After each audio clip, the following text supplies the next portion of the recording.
a guide you to delete all liked videos on YouTube. So let's hop into the YouTube first.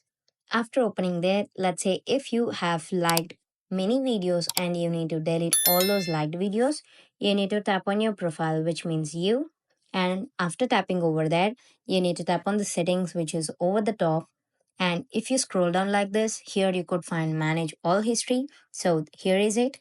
So after tapping on that, it will take you to the page where you could see all your history, controls, and the interactions. Now you need to tap on the interactions here. In the interactions, in the very first option is video likes and dislikes. You can tap on that here.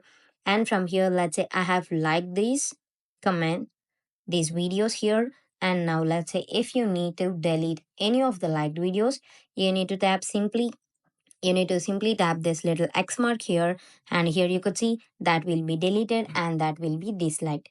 This is how you could delete all liked videos on YouTube. Thank you.